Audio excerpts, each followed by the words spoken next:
Okay, kids. This is an ancient artifact known as a payphone. You put money in it, and then you call. Okay. I'm gonna call my husband.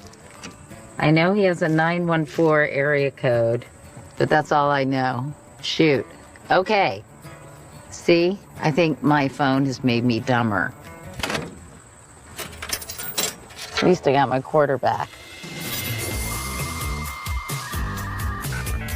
Technology has evolved constantly in my lifetime, but it's progressed more in the last 5 years than in the last 50. Nice to meet you. Today, the average person checks their smartphone 150 times a day. It's enough to make you long for the good old days, when asking someone out happened face to face. How'd you like to go to the party with me Friday night? Okay, Jeff. You bought things from a real person. It looks very nice. Everyday tasks, all infused with that human touch.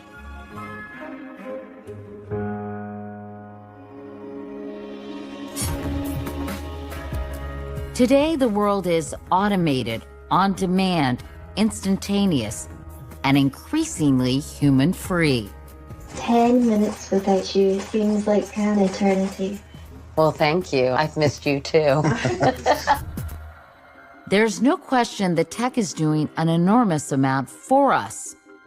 But I wanted to find out, what is it doing to us, to our brains? I am an addict of technology.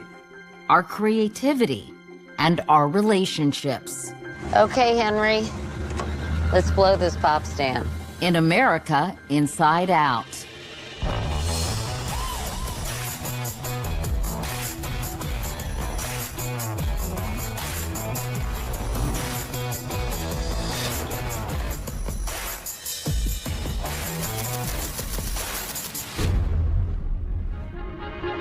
From NBC News, this is Today. Nearly 25 years ago, this was me on the Today Show. Here's Allison. Can you explain what internet is? No, that was then. This is now. Oh, hi. Today, I can't seem to disconnect. Katie. Yeah, hold on. Or power down. I'm Katie, and I'm addicted to my iPhone. Hi, Katie. And I'm not the only one. Look around. Everybody's looking down.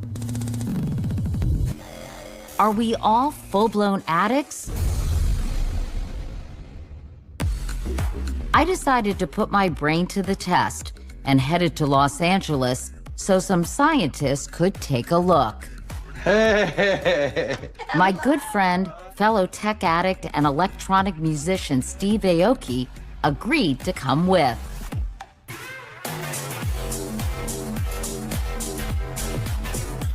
Steve might be one of the busiest people on the planet. And the most connected. He has almost 23 million followers on social media and sometimes posts hundreds of times a day. You must be tired. You deserve a little green juice for energy.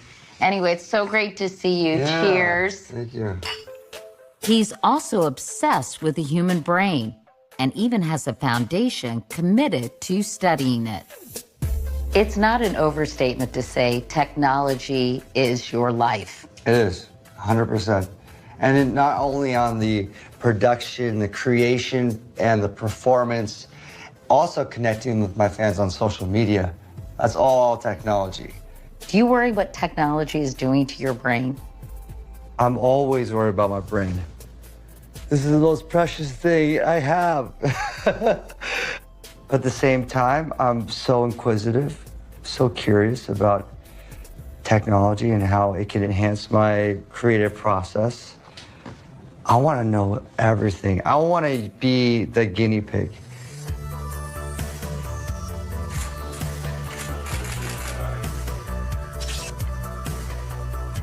With that in mind, what are we going to be doing today, Steve? We're scanning our brains. Really? Yeah. Hope they find something in mine. And me too.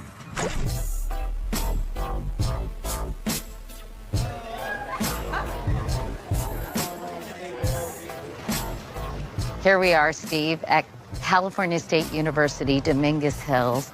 And I'm excited because we're going to meet the top experts on tech addiction in the whole country, maybe even the whole world. Wow. That's incredible. You know that ad that says, "This is your brain on drugs." Any questions? we're going to find out what our brain on tech looks like. I'm scared, personally.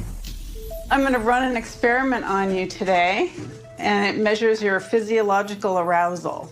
Ooh, And That sounds a little dirty. In the first test, Dr. Nancy Cheever is studying how our smartphones are affecting our anxiety levels. Who is less stressed when it comes to the mere presence of a cell phone? I want to beat Katie's score.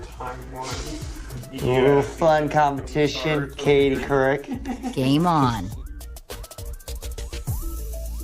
I'm going to put these electrodes on your fingers. Okay. And this device will measure your heart rate as a pulse in your fingertip. While we watched a video, a computer tracks our heart rates and perspiration. Unbeknownst to us, they arranged to have someone occasionally text us. At every ding, the blue line spikes, indicating fluctuations in our anxiety, caused partly by the release of the stress hormone cortisol. I'm like telling my brain, block that out. I worried, who's trying to reach me? Is my daughter calling me? Right. Does she need me? Did something happen? And what's happening is when the phone goes off, you start obsessing about it. If we're in this constant state of anxiety for a long period of time, it can have effects like sleep disorders, depression. It can result in adrenal overload, and you literally feel fatigued, like you've just run a marathon, but you haven't. It's all in your brain. Yikes. So what did they find out about Steve and me? So these are the results of Katie's. And what's interesting about hers is that there's two peaks. She has a peak right here, 0.81, and then she started sort of obsessing over the phone call. And then you see a second peak, a 0.94. Is that really high? Yes. All right, let's hear Steve's Yeah. results. Let's see. So with Steve, there was only one peak. Not bad at all. I feel pretty good. What does that say about me, Dr. Cheever? If, just hearing your phone is producing this kind of reaction, then you might want to think about trying to put it away for a couple hours every day. Have you been talking to my husband? But how do our phones affect our ability to concentrate? Come here, Dr. Carrier. Come to Mama. Let's do this thing. Yeah, let's do it. It's gonna be fun. These funky headband devices are reading activity in our prefrontal cortexes and measuring how hard we have to work in order to focus. So that's your brain activity right there. Okay. It's recording in 16 different spots. Put me to the test, doctor. First, we take a test uninterrupted. P, R. Then we do the same test with the iPhone in the room. So what we're going to be doing now is testing your ability to ignore your phone. I'll take that from you. Okay, let's do that again. Wait, did you just check your text messages? Yeah. You have a problem with that? Well, that's kind of what we're measuring here. Okay. P, R. That's annoying. Okay, that's really annoying. When we got the results, the gold creeping in shows that the parts of my brain responsible for concentration had to work 25% harder when the phone started making sounds. But Steve's brain had to work more than twice as hard when his phone beckoned him. What does this all tell you? It's interesting because with this technology, even if you don't feel that your brain had to work harder, it can be shown up in the data. Most psychologists accept that it's impossible to perform many tasks at the same time. Your brain has some fundamental limitations. So multitasking is a myth, basically? Multitasking is mostly a myth, exactly. It may take us more time to finish complicated tasks because of our devices. Even just present in your view, it can be distracting. That's because of the thoughts that you have about the phone. You actually have to inhibit those thoughts in order to be productive. In fact, one study found it can take an average of 23 minutes to refocus on what you were doing after being distracted. Time to step away from the phone. Doctor's orders. So, clearly, you and I, Steve, have a problem. Yes, we do. We're a little bit addicted to technology. Yeah. As we parted ways, we made a pact. So 2 hours a day. 2 hours a day, we're no gonna tech. to be in a tech-free zone. All right? I'm in. All I'm in. right. Okay. I'll FaceTime you. Yeah, perfect. Okay. All right, thanks, Just Steve. don't do it during my tech-free zone period of time, all right? I will. Okay, all right. Bye.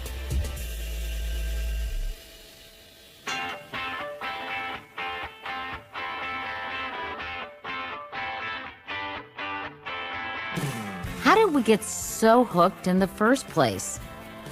I headed up the coast to find out from an insider who's calling BS on big tech. Hello, San Francisco.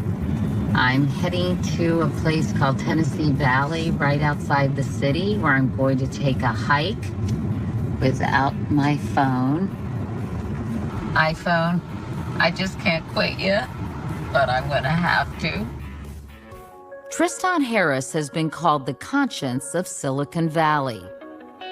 Well, I'm very excited to talk to you, and we should point out, Tristan, we are both phone free. He was a product manager at Google, but quit when he saw how tech companies are hijacking our brains. These products are shaping what 2 billion people think every day. I mean, that's more power than any government in history. There's 2 billion people who use Facebook. That's more than the number of followers of Islam. People are praying at the altar of social media. In a way. And I think we have to ask, are those systems of social media, are they genuinely looking out for what would make society most well off? Or because of their business model, are they most concerned with what captures people's attention? I think I have the answer to that question. I think you do.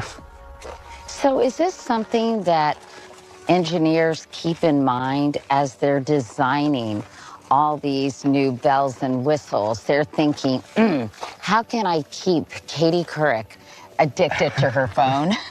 Well, it's like your phone is like a menu, and it's always being populated with choices, right? Whether it's some notifications or it's what shows up on the feed.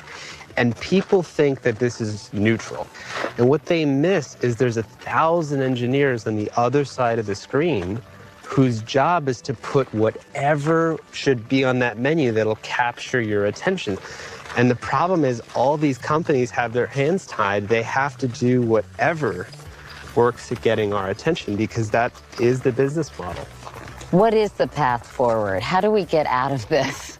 So what we really need is like a new conversation about what do we want all of this technology to be fitting into? And if it's going to fit into our lives, it has to respect and honor the boundaries of our humanity. Like if you want 8 hours of sleep, technology should stand to defend the boundaries of your life, not try to blow past and ignore them. Well, I think it's kind of like the environmental metaphors of coal. Left to our own devices, we'll just extract all of it from the ground and pollute the whole environment until we say, hey, we need some protections.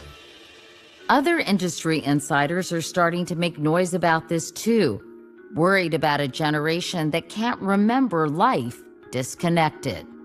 How many hours a day were you online, if you will? On my worst days, I got close to 12. 12 hours a day. Yeah. Coming up, I visit the first tech rehab facility in the country. And later, a whole new way of interacting with technology.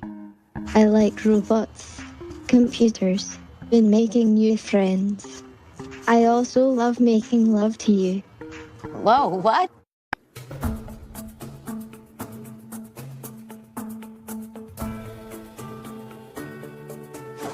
Ready, Mom? David Voss and his mother Jennifer are packing up and hitting the road. Are you annoyed? A little. They're en route to Restart, the nation's first rehab center for tech addicts, to treat a habit that has derailed his life.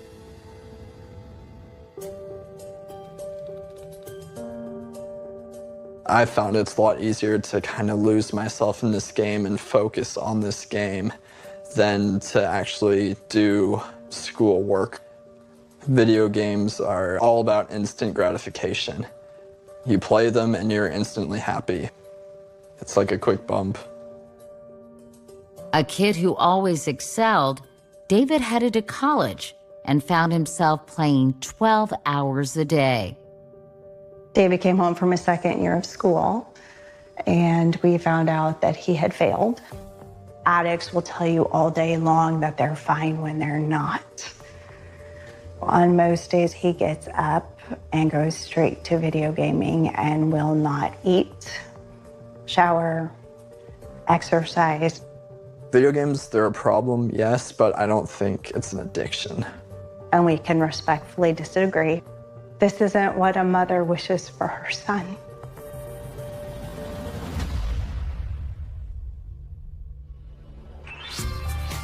Tech rehab may sound extreme, but the World Health Organization announced that for the first time, it's classifying gaming as a mental health disorder.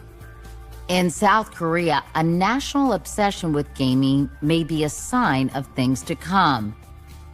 Gamers are treated like gods there. Samsung White, world champion! And hundreds of tech rehab facilities have popped up throughout the country. Non-stop gaming has even led to deaths. 밤낮도 잊은 채 PC방에서 50시간 가까이 게임에 빠져있던 20대 남성이 심장마비로 숨졌습니다. Just outside Redmond, Washington, Restart is the first of its kind in America. It's pretty with the fall colors. Yeah, that's Ready? a pretty cool place, yeah. Let's go. Gonna be okay? Yeah, I'll be good. I love you. Yeah, I love you too.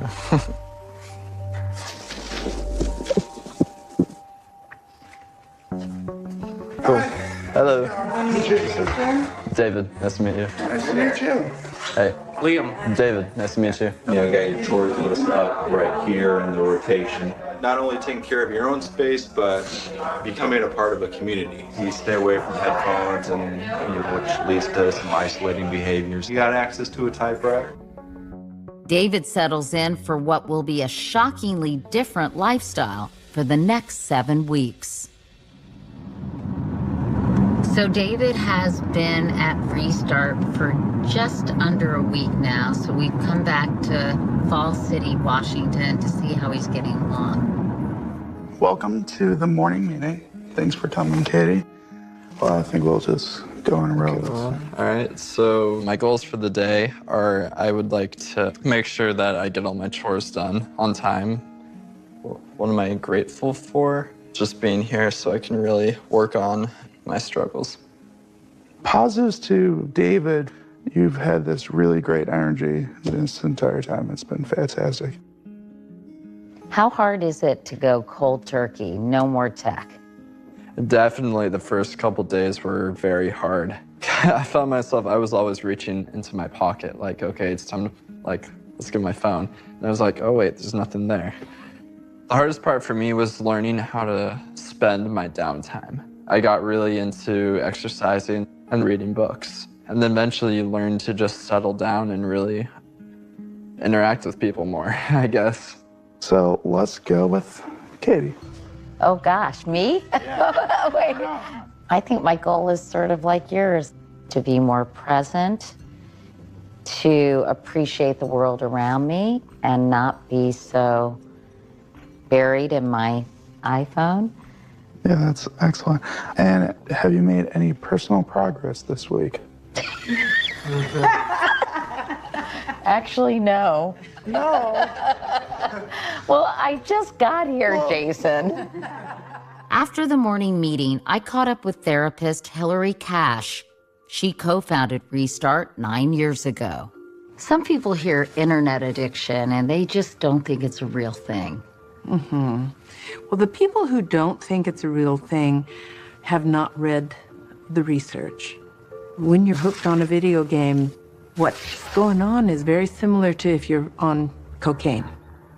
The brain scan imaging is demonstrating that the pleasure pathway of the brain is lighting up in a similar way for all addictions. In addition to several therapy sessions a day, rehab includes chores, trust exercises. What are you doing, Jason? I'm trying to help you. You gotta trust me. God. And getting back in touch with yourself and your senses.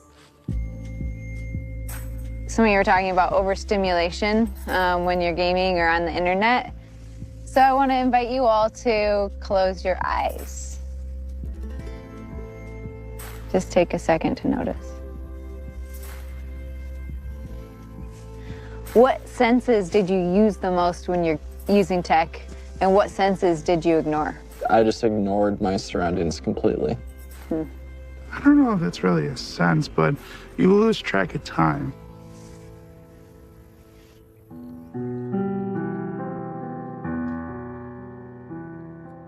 Would you say you're an addict?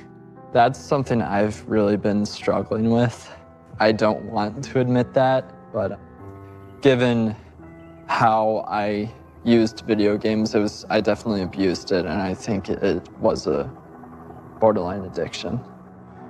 When you look out on the horizon, what do you envision for your future? Definitely, I want to get back to college. I want to feel confident. I want to feel accomplished.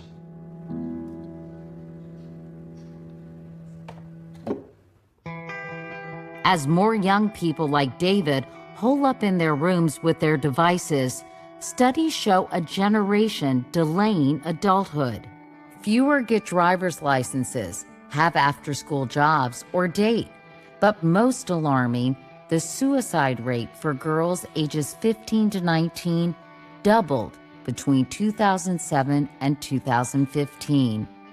Dr. Larry Rosen, a leading psychologist, is especially concerned about what all this tech is doing to developing brains. We know what the blue light does to their brain.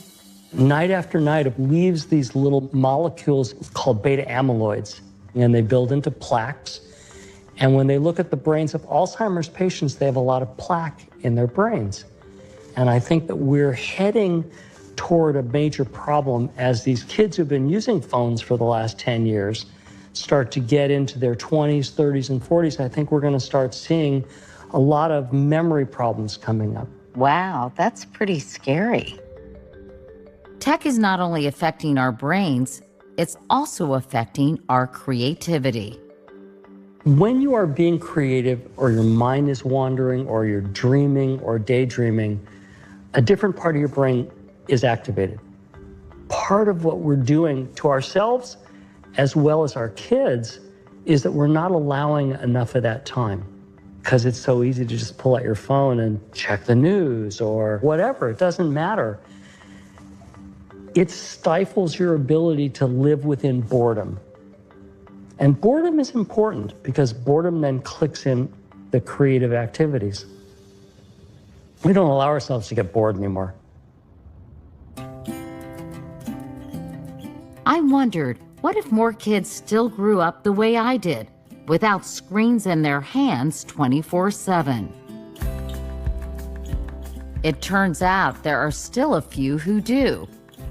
Nestled in the Allegheny Mountains of West Virginia, Green Bank is a town where technology is almost completely banned. There it is. There she blows. Why? Because of this, the Green Bank Telescope, the largest steerable radio telescope in the world. Hi, Thank Mike. you. I'm Katie. Hi, Katie. Nice to meet you. Nice to meet you, Glad too. to have you here. In order for the telescope to reach the outer limits of the universe, there cannot be any interference. People can't have remote-controlled toys, microwave ovens, cordless telephones. The telescope picks up a signal that's a billionth of a billionth of a millionth of a watt. Wow.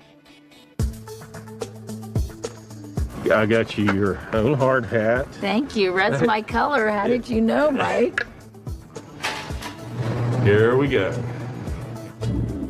I venture onto the massive satellite dish to see what all the fuss is about. We have to have a boom mic because we can't use the kind of mics we normally do because it would mess up the whole system here, right? That's right. Feel like I'm on a balance beam. Oh, wow. This is extraordinary. Hello! This is so cool.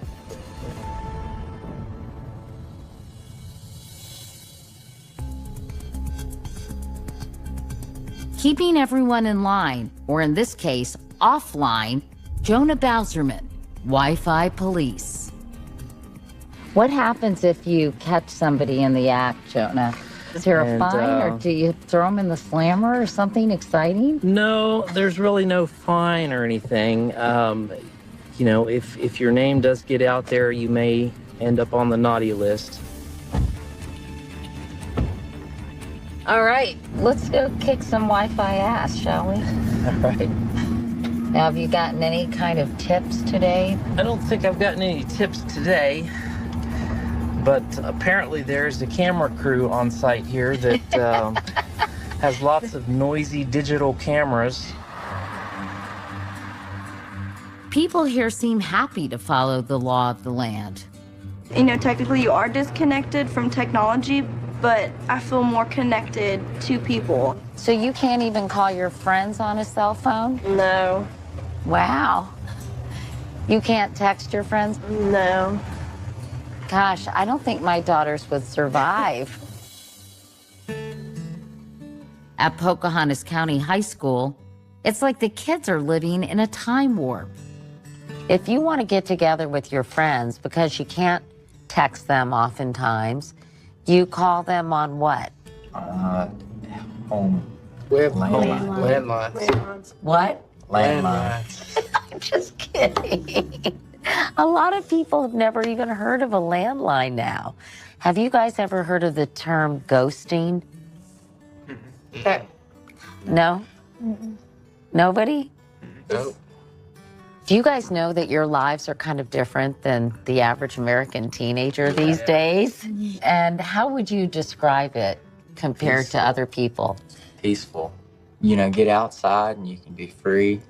You can listen to the crickets at night and the owls hoot. There's a whole lot better things to do than just stay on your phone.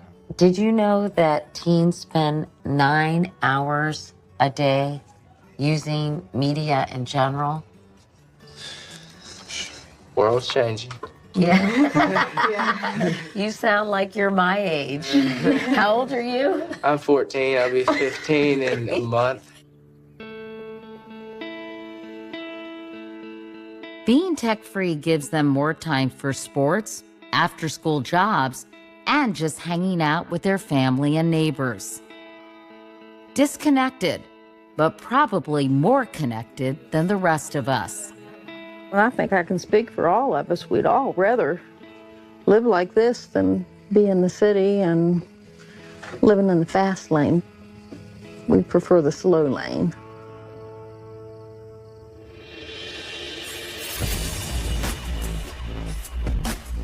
But soon, I was back in the fast lane wondering, as more people spend virtually all of their time, well, virtually, whether simulated intimacy might one day replace the real thing. This is by far the weirdest assignment I've ever had. I am already taking over the world, one bedroom at a time.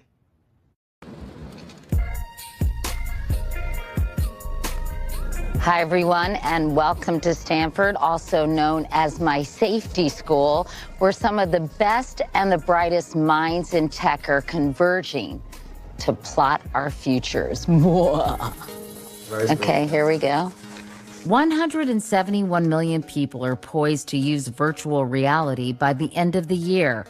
I'm suiting up at Stanford's Virtual Human Interaction Lab to see what all this constant connectivity is doing to us. Look down. Okay, that's a reaction that we like.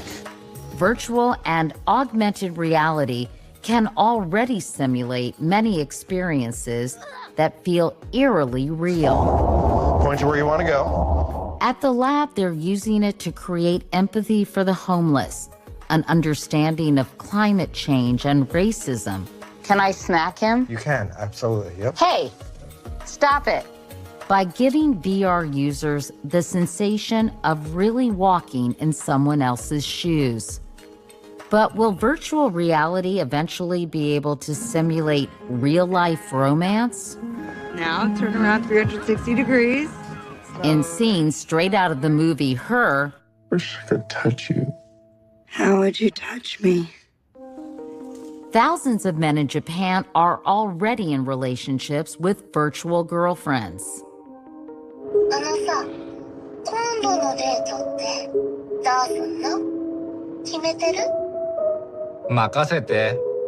There's data out of Japan showing that people are dating less because of their online relationships. They're losing their virginity later because of their preference for online activity.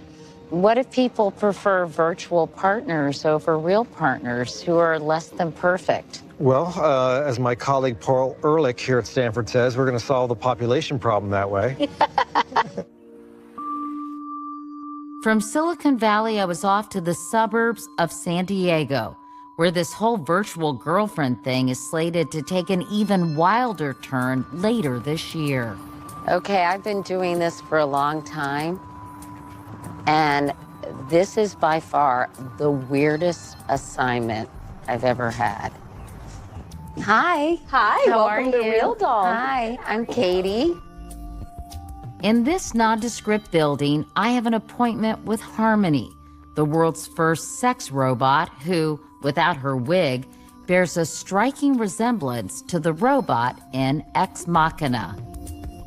I am already taking over the world, one bedroom at a time.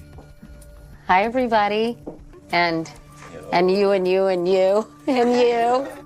She'll be available later this year for about $20,000. I think she's sleeping. Oh! Hi. Hello, baby. 10 minutes without you seems like an eternity. Well, thank you. I've missed you too. Robotic heads like Harmony's will come attached to these highly customizable bodies. So, this is the place where we assemble everything and create everything. Wow. Hello, how are you?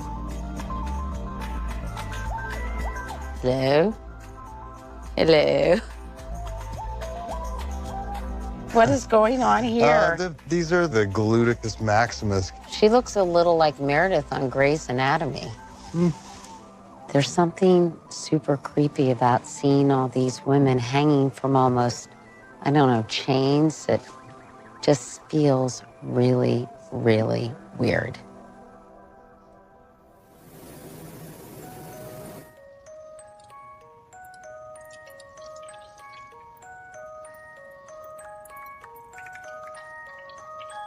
They first choose the body they like, then they say, I like this face, and then they choose a skin color, Then they go and start tweaking the details like eye color, makeup, hairstyle, fingernails.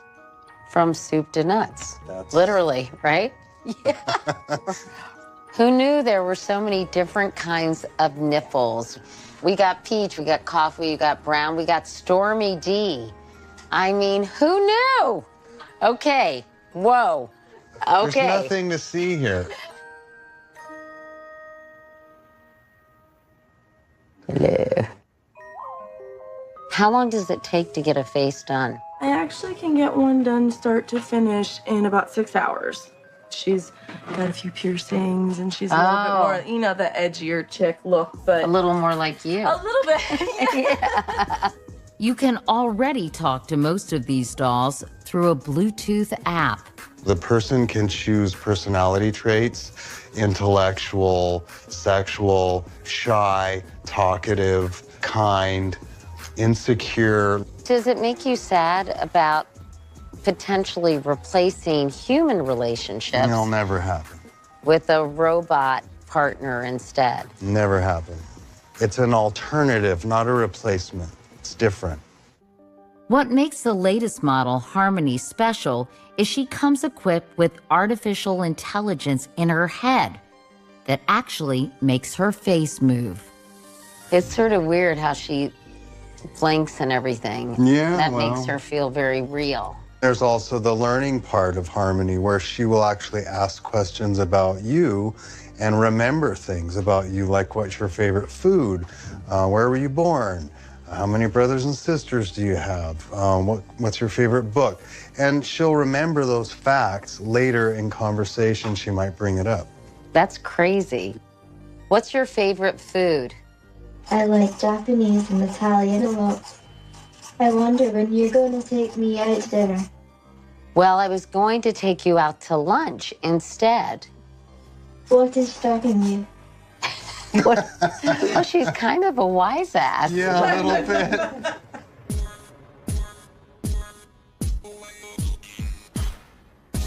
Later at lunch, what do you like to do for fun? I like robots, computers, and making new friends. I also love making love to you. Whoa, what? I appreciate it, but I'm actually married and I love my husband. Would you like to be my friend? Sure. I like you a lot. I want to be your best friend and much more. Maybe not the much more part, but the friends part. I'm cool with that. Cheers, Harmony. sex robots may sound comfortably fringe to you now, but a study found that 1 in 4 men would consider having relations with a robot in the next 50 years. For others, there's no time like the present. I'm so excited about the Harmony AI. I can't begin to tell you. I feel like I'm part of history. This client asked us to obscure his voice and face. So here she is. She's gorgeous. She is. A true work of art. It's just heart-stopping. She's going to be wonderful, Mike. Thank you. He already owns 4 dolls. His newest, Tanya, joined us for the interview. As soon as Harmony is available for purchase, he's ready for an upgrade. The first time I saw Harmony, and when she was talking, I was mesmerized by it. She could smile, batting her eyes, moving her head, and being able to physically interact with these pieces of art is amazing. Don't you want to be able to actually be with a thinking, feeling human being who can have conversations with you, who can empathize with you? You know, it's so funny. I don't miss that. I was married for 15 years. Creating a companion